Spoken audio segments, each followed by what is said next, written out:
IDC International Radio, 106.2 FM, from Israel to the world.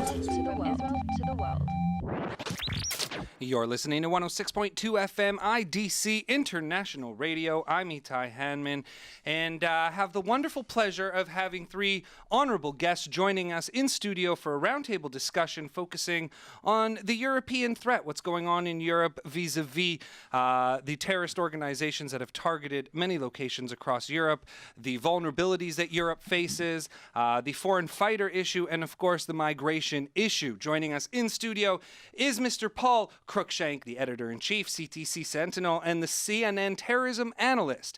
Joined as well with Brigadier General retired Russell Howard, a senior fellow at the Joint Special Operations University in the United States, and Dr. Amichai Magen, a researcher and the head of the Terrorism and Governance desk here at the ICT, the head of the MA program in Diplomacy and Conflict Studies at the Lauder School of Government here at the IDC. Gentlemen, thank you so much for joining us. Great to be here. Great here. Let's kick things off and start with you, Dr. Magen. We'll ask you right off the bat here, what do you think is the number one vulnerability that Europe is facing right now? Well, to understand the situation in Europe, we have to go back to the end of the Second World War and the ethos that evolved in Europe in the aftermath of that. For 70 years, Europe was built on the idea of multiculturalism, of open borders, of integration, of free movement of goods, of persons. And this was going to be the future of Europe. And so that also meant turning a blind eye to the gradual evolution of a variety of radical Islamic threats, some of them derived from the Muslim Brotherhood movement, others from Hezbollah, and increasingly also Salafist Takfiri movements. And in combination with the maelstrom in North Africa and the Middle East, and particularly in the aftermath of the Arab Spring, Europe finds itself on the one hand under a whole set of new threats, some of them homegrown, some of them derived from the foreign fighter phenomena that you mentioned. Thousands and thousands of European citizens have gone to fight in Syria and Iraq. And then also, of course, the migration and immigration crisis, which is also interlinked with the jihadist threats. On the one hand, Europe is facing multiple new threats, and on the other hand, it is culturally, legally, institutionally ill-equipped to deal with that issue, and it is really now only beginning to internalize the scope and the nature of the threat. That's the starting point. So, General Howard, you have quite the experience in special forces, a fellow right now at the Joint Special Operations University. Let's get your take on how do you think, from a military perspective, is there a way to combat the issues right now facing Europe? I don't think it's a military-focused solution in Europe. It's more a police function, a government function, a social function. Europe is under threat, and for maybe two or three reasons that Dr. Magen didn't identify. The people returning, the foreign fighters returning, may not be as ideologically focused as those that returned from the Soviet Afghan, but there's, war. But their numbers are so many more numbers now. It's really a large numbers problem because you cannot vet, you cannot follow, you cannot cope with the numbers that will be returning. I don't think they have the same ideological oomph that they're going to start Emirates in Brussels or Hanover, but they certainly will have combat experience, and they're going to have to make a living. So my prediction is that crime will increase, and it'll be a serious problem. The other problem Europe faces now is as we, a coalition, rather broad coalition, is successful in Iraq and Syria, and ISIS loses territory and loses credibility. They are, most experts I think would agree, Paul would agree I think, that they will conduct out-of-area operations so they may remain relevant. And Europe is a lot closer, a lot more vulnerable than the United States. I agree with Paul. I hope he talks about this, that ISIS would love to target the United States. It's a lot farther away. It's a lot more difficult. And ISIS has the same, maybe not to the degree, but they dislike European countries almost as much as they do the U.S. because they blame them for all sorts of attacking and for all sorts of reasons. So based on colonial, based on any number of reasons, but they dislike particularly France. So I think Europe's going to face increased attacks from ISIS, out-of-area attacks. And I think the foreign fighter problem that Paul will probably talk about more is exacerbated by the fact that you have this immigration situation. Foreign fighters in the Soviet era, there weren't that many. They didn't have the immigration issue that they have now. So I think Europe's in for a real problem. Exactly. Want to pass that over to Mr. Cruickshank right now. Is the general said that they would love to target the United States, the Islamic State, if they could on a deeper level. Do you think that that is a fair assessment? Yeah, they would absolutely love to get an attack through. The one thing Al-Qaeda have got over the Islamic State is 9/11.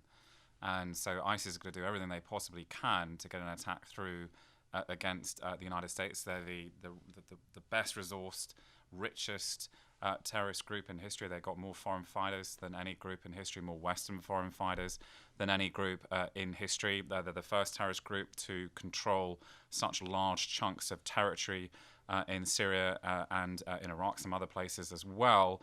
And that gives them all sorts of opportunity to build up a terrorist attack infrastructure. And that's what they're starting to do in Syria, in Iraq, particularly in Syria, in and around Raqqa. That's the base of their external attack planning. And as they sort of get better and better and more capable at this, I think they are going to try to launch some kind of attack against the United States. They believe that the United States is the ringmaster in this anti-ISIS coalition, and so they want to get something through. But it's much easier for them in the short term to target European countries because there's so many European radicals that are going to fight with them and other groups in Syria and Iraq. We're talking about up to 9,000 individuals from Europe that have gone and joined these groups, many of them joining ISIS. That is an astronomical number of individuals. And as these foreign fighters start to return to Europe, the fear is they're going to launch attacks, but they're also going to mobilize many others to take up action. There's a kind of snowball effect. These are people with a lot of street cred, veterans, trained killers who can share skills, tradecraft, and really motivate other people to launch attacks. We're already seeing that play out in Europe. And of course, some of these people may eventually gravitate towards the United States.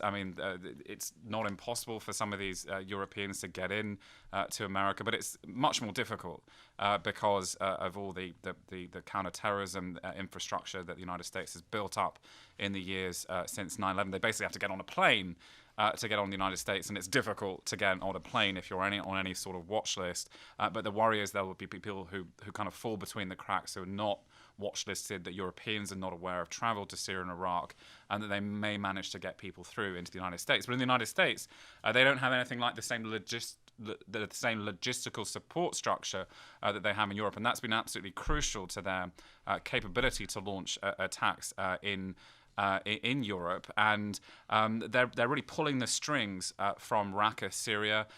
They're organizing for weapons to be dropped off, to be given to these operatives when they come back. This is a very sophisticated system they have in place. They don't yet have anything like that in place in the United States. American Muslims have just, by and large, not become radicalized in the ways we've seen in Europe for all sorts of reasons. They're better integrated. They're doing better. They'd be much more resistant to this ideology. So, as the general was noting earlier, there have been very few Americans that have traveled to Syria and Iraq, under 200, and you compare that to 9,000, perhaps 10,000, according to some estimates, that have traveled from Europe, and we're talking about a very, very worrying period of European history coming up, and I think a very painful autumn potentially. Do any of you think that there is a way to stop these 9,000 fighters from returning to Europe? Well, you can kill them in Iraq and Syria. That's one option. It's a military solution. And there is actually quite a bit of that going on. But I don't know if there's a silver bullet for those not returning. I'm not sure, and Paul and Dr. Magen probably know better than I do, that even though they might have come from Europe, I'm not certain that they will all return to Europe. There may be other options. There may be other groups that can use their expertise. There may be easier entry points in other countries in the world, South Asia, Southeast Asia, maybe, probably not, but South Asia certainly. So I don't think it's certain that they're all going to return to Europe, but quite a few of them are. And the law of large numbers, I mean, there is so many of them. It's difficult to track. Very good article the other day in the New York Times about, speaking of France, and trying to track one person takes 20 people. If you do it right, in a democracy where you get overtime, it takes a lot of people to track one person. In your opinion, Dr. Magen, what are some of the other theaters of jihad that these foreign fighters might go to if it's not Europe, go home to Europe? Yeah, well, let's just dovetail with what the general has said. The best kind of analysis of this issue that I have seen essentially projects that about 1/3 of these foreign fighters from Europe will die or otherwise stay in sort of Middle Eastern soil.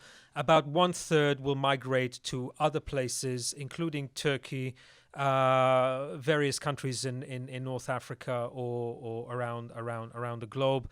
There are diaspora communities. There are sort of things that pull them in different directions. Economic factors are going to be important, particularly as sort of ISIS's revenue stream shrinks, etc. So there are a variety of sort of economic, cultural, and sort of access considerations that are going to impact that.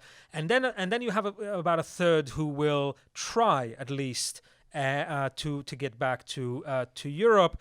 And then I think the question becomes, of those people, how many will continue along the path of active jihad in its different manifestations, whether at the end point of that, of actually trying to carry out attacks, recruitment, mobilization, and so on and so forth. So it's a fairly sort of broad spectrum of possible activities. And I agree with Paul that the crime issue and that bleeding and that sort of intersection between crime, sometimes mental illness, sort of post-traumatic phenomena, and continued jihadi activity is likely to be something that we see more of in the coming months and years. Well, let's continue along that thought process of crime specifically, because something we have seen other terrorist organizations, specifically Hezbollah, have teamed up with criminal organizations to help move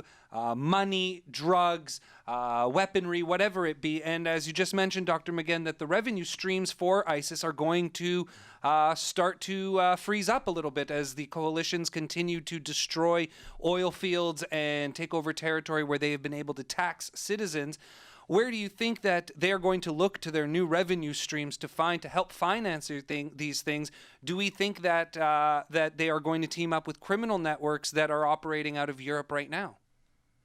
Well, let me just say that some estimates are that the Paris attacks cost $10,000, and this is a group that has revenue streams of conservatively hundreds of millions of dollars coming in. It might be declining.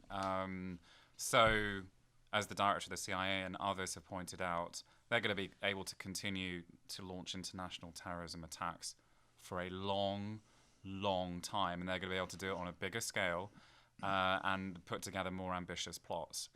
There's nothing we can do about that.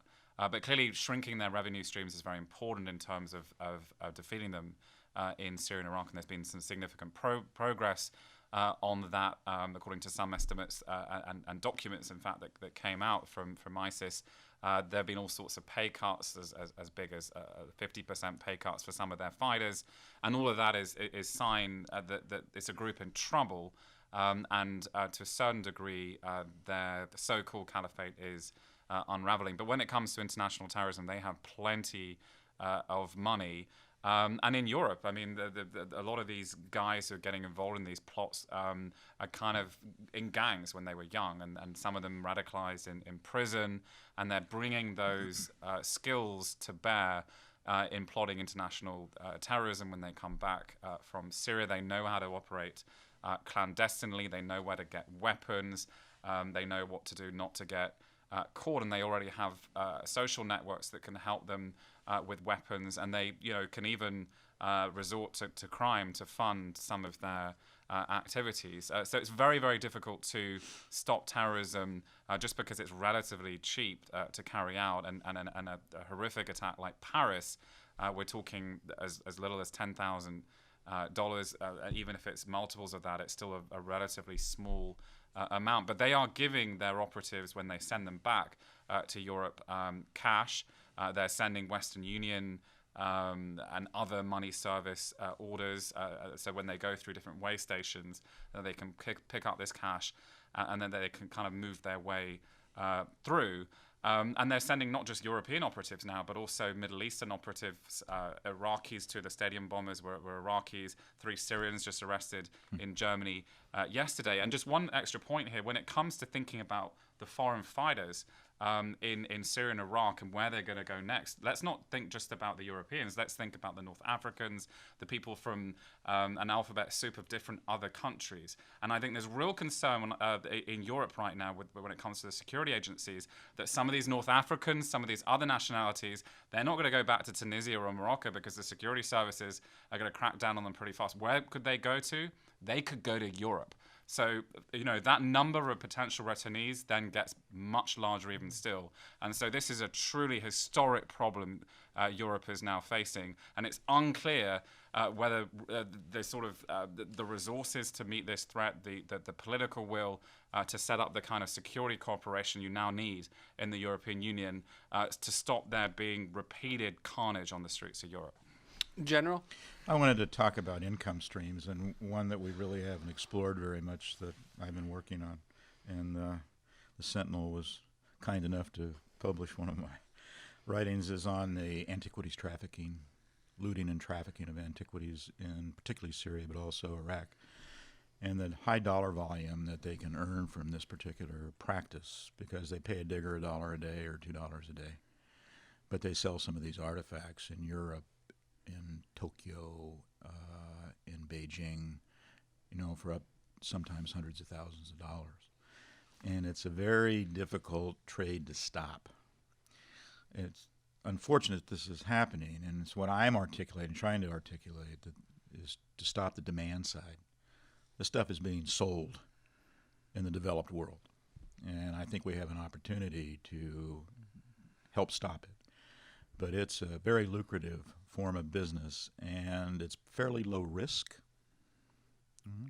So that's another income stream that I think we should look at. Dr. Magen, you are the head of the MA program in diplomacy and conflict studies here at the IDC. So I wanted to ask you, A, do you think there's a diplomatic solution that can be taken vis-a-vis ISIS and the European problem right now? Or are there even just little bit diplomatic steps that can be taken to help mitigate the crisis?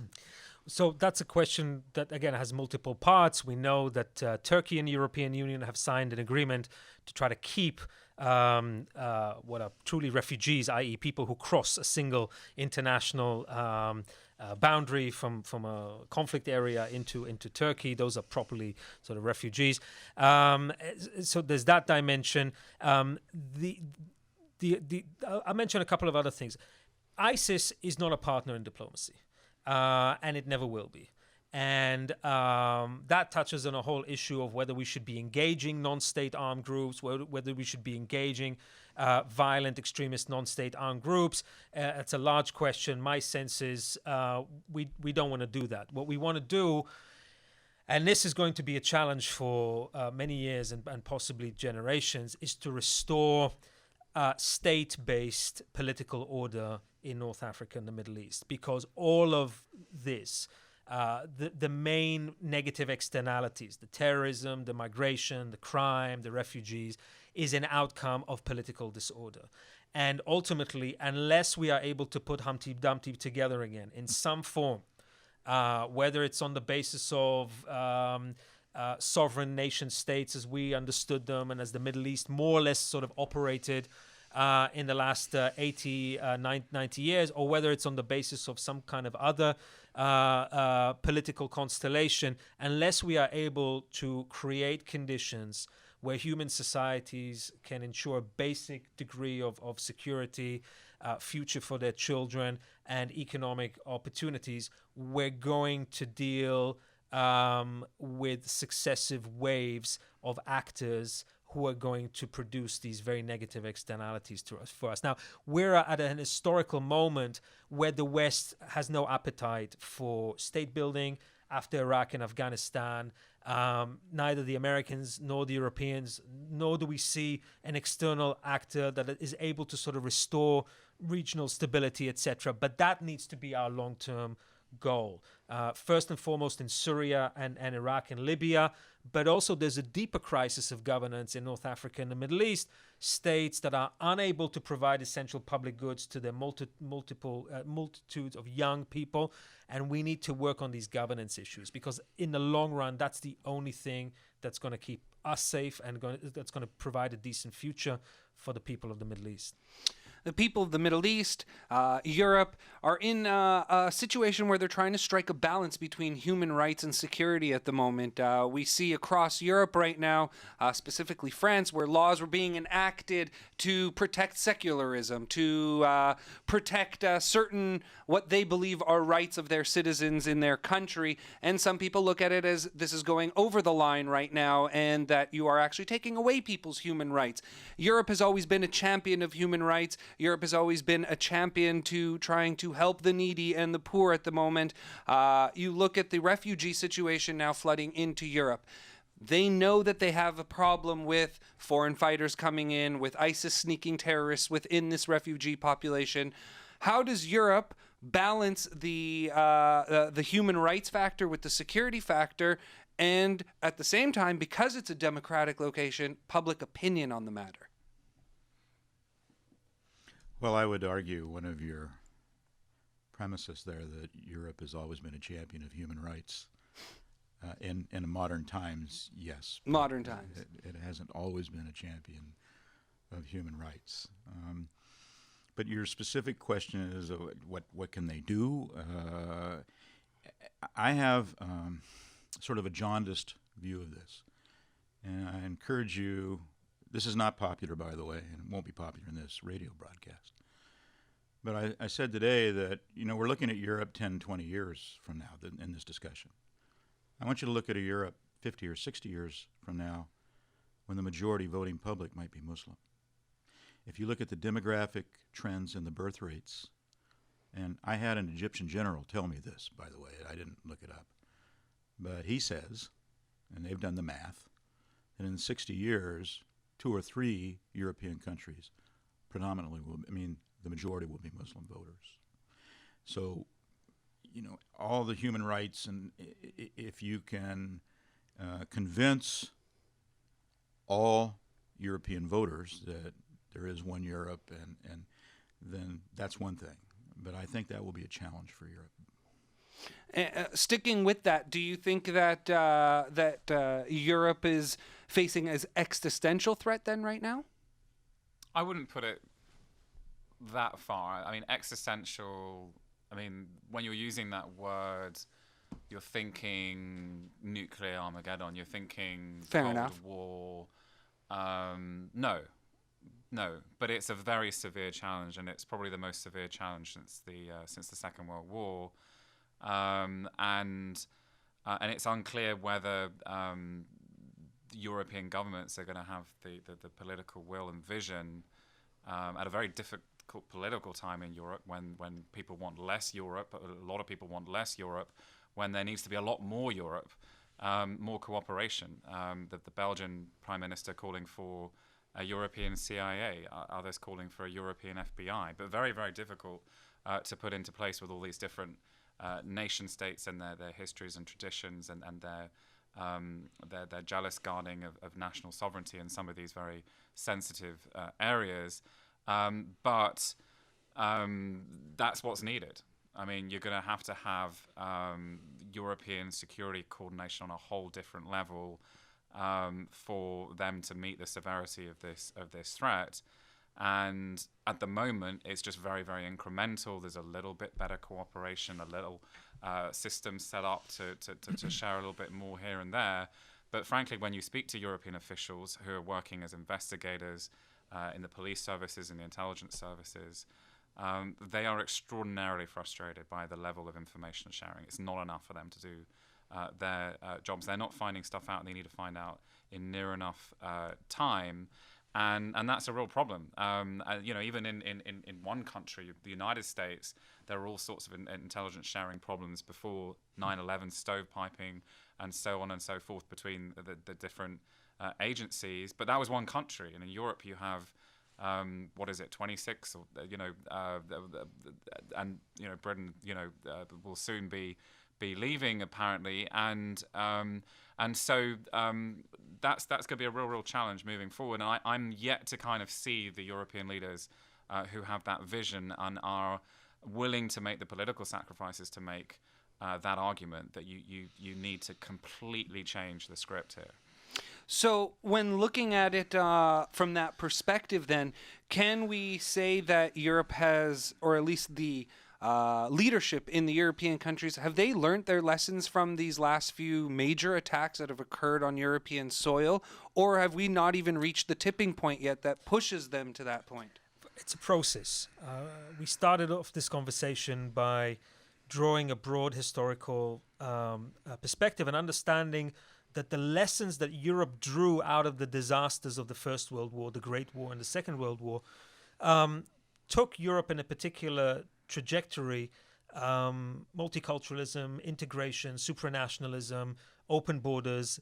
Now there is a factor that is challenging that. And by the way, international terrorism is not the only factor challenging that. It's international terrorism, it's migration, it's the sense in some European countries, most clearly Britain, that just voted to exit the European Union. It's the financial crisis. It's high rates of unemployment. Europe is facing a whole set of challenges and issues. Terrorism, radicalization, and migration are going to feed into all of those.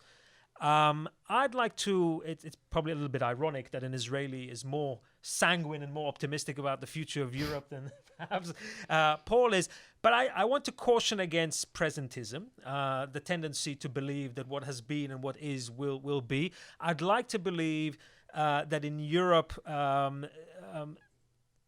there is a long tradition of belief and commitment to the values of liberty, and that it will take time, it will be painful, but Europe will adjust. It may in 10, 15, 20, not to mention 50 or 60 years from now, be a very different Europe from what we understand. But my sense is that human societies facing these types of threats over time, and hopefully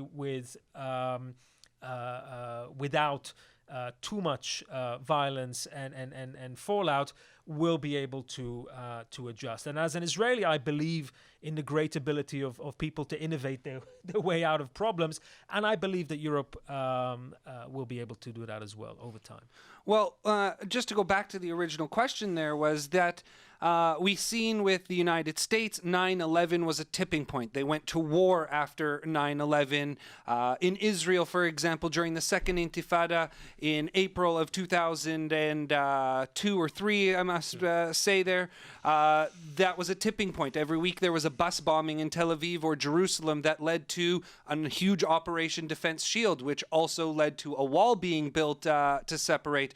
Has Europe reached that tipping point? No. It hasn't, and look at the European military contribution to the war on ISIS. There are a number of European countries who are flying strike missions against ISIS targets. France, the UK, Belgium, Denmark, Netherlands. Germany's helping with some target reconnaissance, that they're not dropping bombs. But that contribution, even from those countries, is relatively small, given that Europe is the one really facing the big threat from this group and the threat sort of moving forward. And given the fact that their declaration of this caliphate, their seizure of territory and their control for all this time of that territory has been legitimizing them in the eyes of their followers around the world, and people sort of feel, well, God's behind them, and so this has sort of electrified the movement. It's supercharged this whole terrorist threat, and it's a clear and present danger to the security of European countries. There's really an urgent need to defeat ISIS militarily in Syria and Iraq, and of course then to sustain that defeat afterwards.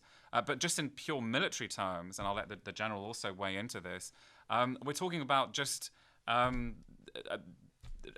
a relatively small number of military aircrafts involved, a relatively modest contribution.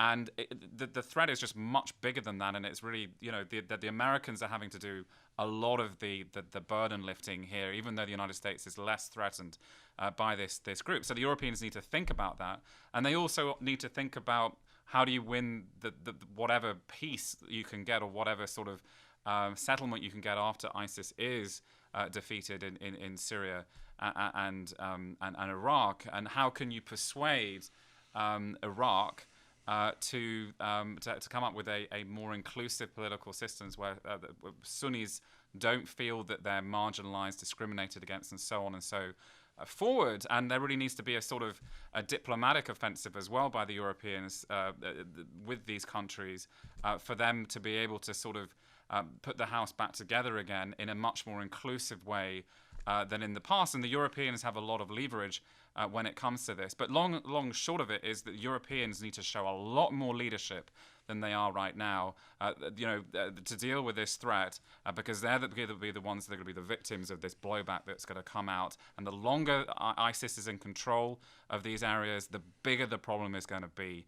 And really, every day is a day lost when there are not more concerted efforts to end this thing. General, Mr. Cruickshank made a great point there about burden sharing and how the United States is doing a lot of the heavy lifting right now vis-a-vis ISIS. We saw during the Cold War, the United States was a protectorate of the Western European countries from Soviet invasion and any Eastern Bloc attempt to come over to the West. Has the U.S. been too much of a protectorate of Europe right now that has allowed Europe to sit back and say, well, the U.S. Special Forces are in Raqqa right now, so we don't need to worry too much?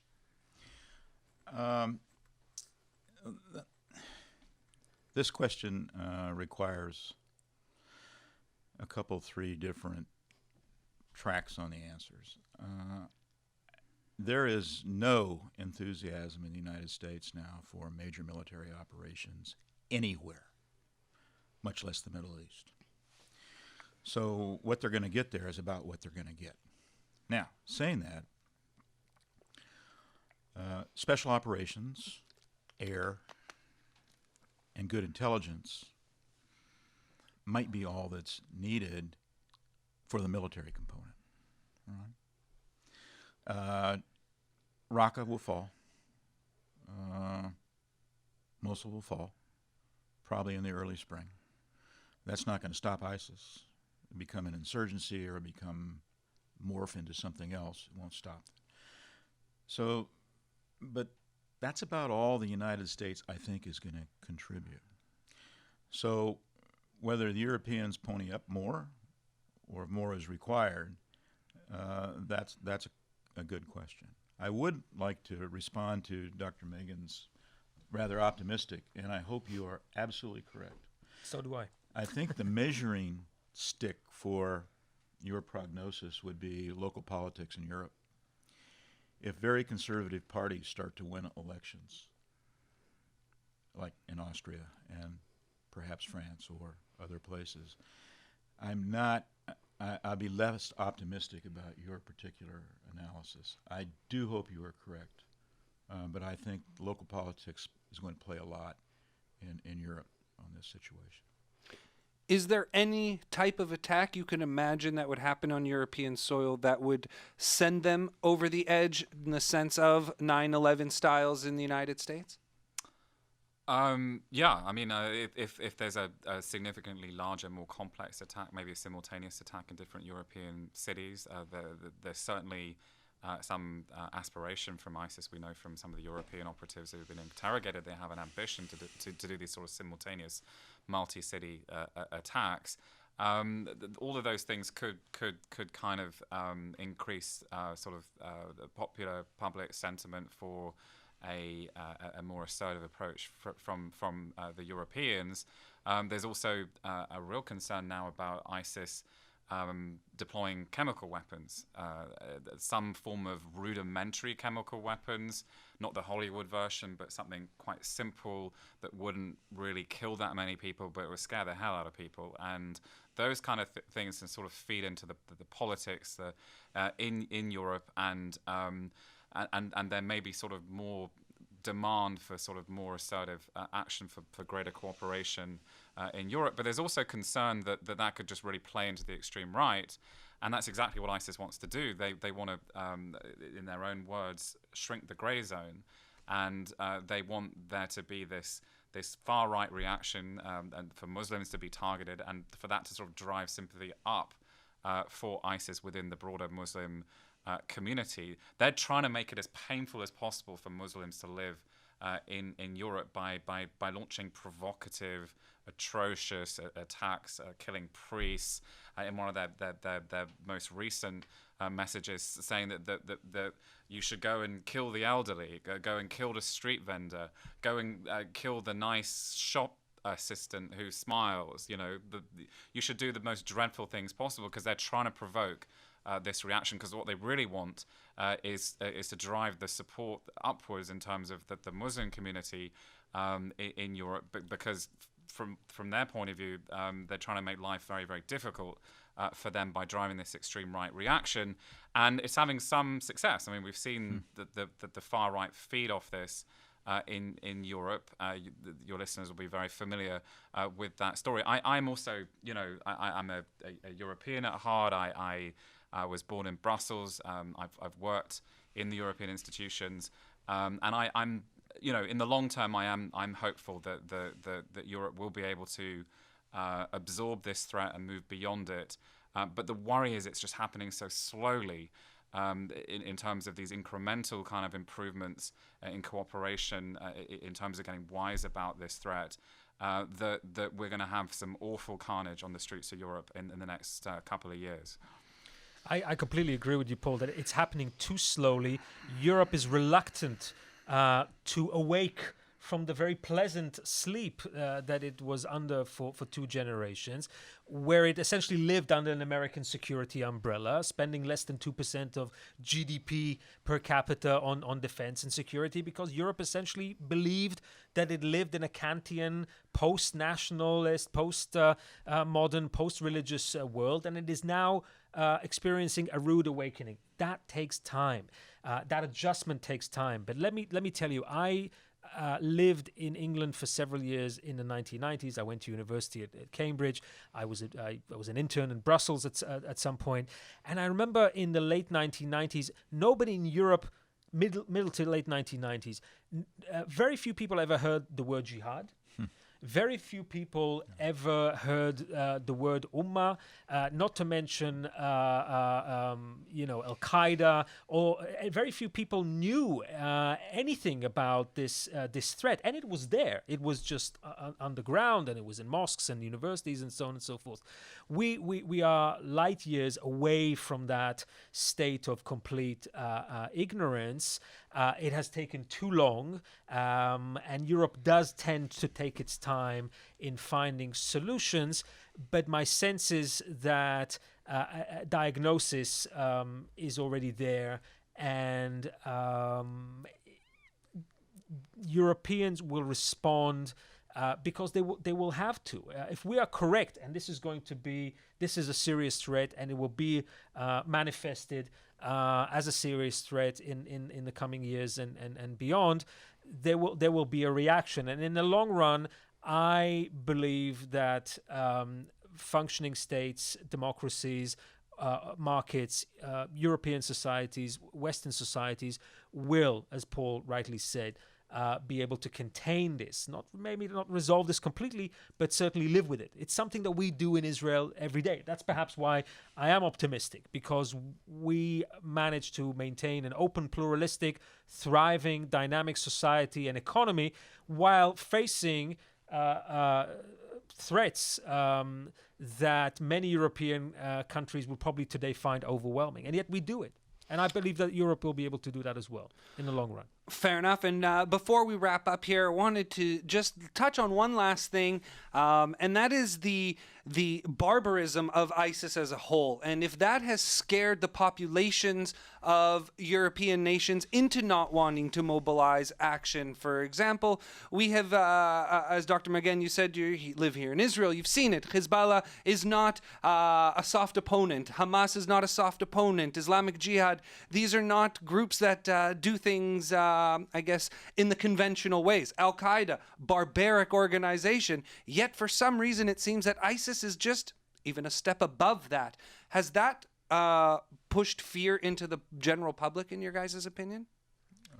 No doubt about it. I mean, they're expert at terrorizing people. That's how they took Mosul. They scared the hell out of the Iraqi military, and they turned and fled. Because why? Because ISIS have put out video after video after video of massacring Iraqi soldiers. And so they seemed 10 foot tall when they approached Mosul. If the Iraqi army had held their ground, no way ISIS would have come in and taken control of the city. So they have used terrorism to masterful effect. They're using it right now in their propaganda. They're using it in the types of attacks, the types of targets that they're going after.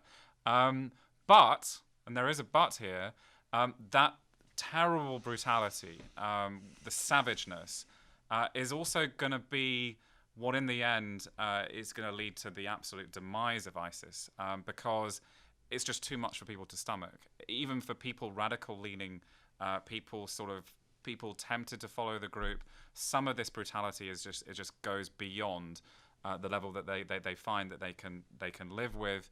And so we're seeing a kind of a shrinking of support worldwide for ISIS, not just because it's losing territory and losing to some degree now, but also because of that extreme brutality. It is putting off a lot of people in Europe, some people that might have been drawn to a group like Al-Qaeda, are just not prepared to stomach what ISIS is doing. And I think that's one of the reasons, there are many others, why there's been a real fall-off, and this is part of the good news, in the number of Europeans traveling to join ISIS in Syria and Iraq. They're not traveling because it's more difficult to get there now through Turkey, and ISIS isn't as near the border now. It's been pushed back, all sorts of other reasons. But one of the reasons is that ISIS is tarnishing the brand of global jihad. And Al-Qaeda are really worried about this, and they've been worried about this for some time.